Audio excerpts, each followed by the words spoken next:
Ayah Bunda masih bersama Helga di Me and My Baby. Dan seperti yang tadi saya udah bilang di awal, kalau misalnya saya akan ketemu dengan konselor ASI. Dan di sebelah saya udah ada Teh Hani. Apa kabar Teh Hani? Baik. Baik. Dan tayangan tadi kita sempat kasih lihat ke pemirsa tentang laktasi. Jadi laktasi itu adalah proses memproduksi hingga menyusui ya. Iya. Nah, kan dalam prosesnya ini kan banyak banget nih kendala-kendalanya. Kira-kira nih misalnya masalah-masalah yang sering dialami oleh ibu-ibu yang menyusui di rumah tuh apa aja sih Teh? Iya, memang benar ya Teh. Misalkan masalah apalagi yang baru menikah, ayah ibu yang baru, masalah itu datang pas setelah lahir. Misalkan dengan kendalanya kenapa ASI saya sedikit, kenapa nggak keluar, nah gitu. Terus kenapa puting saya datar, nah itu kita harus sikapi dengan bijak ya kepada ayah dan ibu yang baru melahirkan. Si pasangan suami istrinya ini harus bijak aja ya. Ya, pertama sebelum kelahiran kita ayah ibu itu harus mempersiapkan seperti kan ada kelas prenatal kayak gitu, pengetahuan tentang ASI sebelumnya. Nanti pas itu juga setelah itu kita memberikan edukasi tentang ASI kepada ayah ibunya.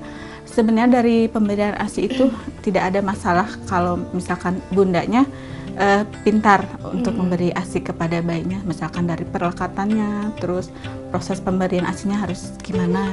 Harus gimana?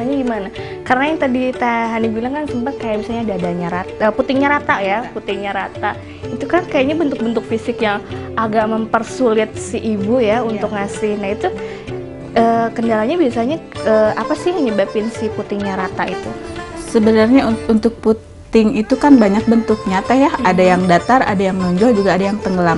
Dan mungkin itu saya baru tahu ya ada 3 posisinya. Ada yang tenggelam. Ada yang datar, ada yang menonjol, ada yang tenggelam. Iya, dan itu termasuk masalah untuk ngasih ASI ke dede bayi. Untuk yang datar mungkin dengan pemberian pijatan sebelum melahirkan atau dengan cara menarik-narik puting, tapi nggak sampai ditarik banget, soalnya kan karena dengan penarikan puting dapat merangsang mules. Jadi cuma ditarik-tarik aja sebentar. Ditarik-tarik sebentar. Berarti kan itu dari sebelum melahirkan ya? Iya. Kalau misalnya berarti kalau sebelum melahirkan itu kebanyakan masalah-masalah fisik ya, kebanyakan. Nah, tapi kalau misalnya untuk yang setelah melahirkan nih, kira-kira kan setelah melahirkan pengennya sih si anaknya langsung inisiasi dini. Tapi tiba-tiba nih masalahnya yang banyak yang muncul ini, si ASI-nya tuh nggak keluar lancar. Nah, itu gimana? Memang banyak Teh ya masalah, banyak ibu-ibu yang baru melahirkan tuh kenapa ya ASI saya nggak keluar. Nah itu pertama mungkin dari sebelum melahirkan sudah banyak makanan kayak sayuran kayak gitu. Terus sayurannya boleh apa aja? Boleh apa aja, yang penting sayuran. Terus yang kedua memang ASI itu nggak keluar dari pas lahir tuh nggak begitu keluar banyak, cuma kolostrum aja. Dari lambung bayi itu kan sekecil kelereng ya, jadi 1 sendok misalkan 1 sendok susu juga udah cukup. Jadi kolostrum aja udah cukup buat bayi baru lahir. Kalau kolostrum itu kan antara 1 sampai 3 hari ya adanya. Jadi pada saat ibu misalnya 1 sampai 3 hari ASI-nya belum terlalu banyak, jangan dulu panik berarti ya? Iya. Tapi setelah kesananya masih nggak ada aja gimana tuh? Sebenarnya sih pemberian ASI itu sugestinya harus positif dari ibunya. Jadi harus ditanamkan dari awal, ibunya harus ngebayangkan ASI saya banyak, saya pasti berhasil untuk menyusui, harus gitu. Kalau misalkan duh ASI saya kok sedikit, nah pasti ASI juga pasti sedikit, karena itu sugestinya ke otak kan memerintahkan si produksi ASInya pasti sedikit. Oke, jadi mungkin untuk ayah dan bunda di rumah, kalau misalnya berarti udah mulai nyusui, berarti yang sugesti itu juga bukan dari ibunya aja ya harusnya dibangun, jadi tapi dari ayahnya juga nih. Jadi dari ayahnya pun juga bisa mensupport gimana sugesti dari si buat bundanya ini biar positif gitu ya. Ada nggak sih Teh trik-triknya nih biar misalnya entah itu dari pijatan atau misalnya dari makanan-makanan biar asupan gizinya ASInya lengkap terus dan lancar, itu ada nggak? Untuk ibu menyusui, untuk ibu menyusui, menyusui dulu ya Teh. Ya, untuk ibu menyusui sebenarnya makanan itu harus lengkap ya, kayak 5 sehat 4 sempurna gitu. Jadi ada proteinnya, ada karbohidrat, harus lengkap. Sayuran juga harus banyak. dan mungkin harus ada dorongan dari suami untuk memberi waktu, misalkan memberi waktu kepada ibunya nih untuk ngasih ASI. Nah, terus dengan sering menyusui juga, dengan sering menyusui dede bayinya, jadi produksi ASI juga akan banyak. Terus lingkungan juga harus mendukung untuk pemberian ASI.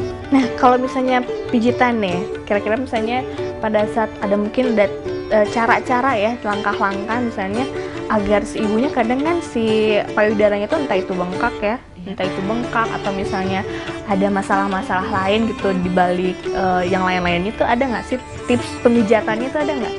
Untuk tips pemijatan ada, sebenarnya bisa dilakukan sendiri, bisa dilakukan dengan suami. Misalkan dengan lagi mandi juga bisa di breast care gitu. Ini juga ada ininya ya, Ya. ada contohnya ya, daminya. Mungkin ini payudara lagi menyusui ya, lagi menyusui, posisinya gini. Pertama dikompres dulu air hangat selama 30 menit atau 15 menit, terus diputar gini, bisa 8 kali hitungan, tapi ini harus 2 payudara ya. Oh, jadi berbarengan ya? Barengan, gini, terus gini, kita mengepal pakai kepalan, begini. Harusnya sih ada disangga gini teh, disangga gini, memutar searah jarum jam. Udah gini, terus sampai ke bawah, terus begini, pasti arahnya ke puting. Dan terakhir ke puting ya? Ke puting. Udah ini terus diputar-putar, ditarik ke puting. Tarik ke puting. Nah, udah itu baru kompres lagi. Ini manfaatnya untuk melancarkan ASI. Cuman kalau itu kan pijitan untuk ibu-ibu yang menyusui ya. Kalau misalnya ibu-ibu yang seperti saya nih lagi menunggu kelahiran gitu, kira-kira ada nggak sih tipsnya itu agar yang tadi saya bilang ya teh, jadi ketika lahir si ASI-nya udah ready gitu, udah siap? Oh iya, kalau yang untuk lagi hamil sebenarnya sih nggak terlalu butuh untuk pemijatan payudara. Cuma untuk paling sering dibersihkan aja, misalkan pakai baby oil pas putingnya, biarkan kotoran-kotorannya kan suka nempel ya.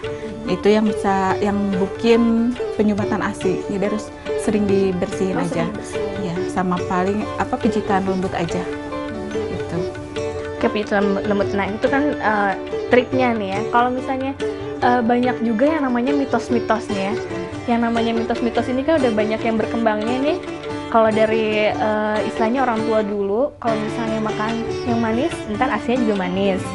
Tapi kalau misalnya kita makan yang pedas, ASInya juga ikut pedas, terus ntar anaknya juga sakit, misalnya jadi buang air besar yang berlebihan gitu. Itu bener nggak sih mitos-mitos yang kayak gitu? Banyak sekali ya mitos yang dulu juga dikatakan sama orang tua, makan pedas nanti dadanya mencret ya gitu. Sebenarnya sih enggak juga sih ya. Yang penting makannya bagus aja, misalkan pedas tapi kandungan makanan juga bergizi, enggak akan ngaruh ke ASI. Kecuali obat-obatan yang memang ada disekresikan ke payudara, ada yang mengakibatkan misalkan ASInya berkurang atau gimana. Pantangan nggak sih, ada nggak mungkin makanan-makanan yang menjadi pantangan untuk ibu yang sedang menyusui, itu ada nggak? Mungkin dikurangin saja yang mengandung kafein sama yang beralkohol. Kafein dan beralkohol itu, kafein ada di kopi ya, kopi dan sejenisnya. Kalau misalnya untuk alkohol itu minuman keras. Nah, kalau misalnya untuk ada beberapa obat misalnya yang ada mengandung alkoholnya, diperuntukkan untuk ibu menyusui atau sebenarnya enggak sih yang kayak gitu? Kalau untuk obat ibu menyusui itu sebenarnya jangan sembarangan minum obat, meskipun obat warung yang kayak yang udah biasa yang banyak di warung. Harus konsul dulu ke dokternya. Jadi istilahnya kalau misalnya udah menyusui ya udah agak hati-hati dalam untuk yang kita makan ya, karena apa yang kita makan itu juga akan diberikan untuk si bayinya ya, si bayinya itu. Kalau ayah dan bunda jangan kemana-mana setelah yang satu ini, dan kita masih berbincang-bincang dengan Teh Hani. Untuk itu masih di Me and My Baby bersama saya Helga.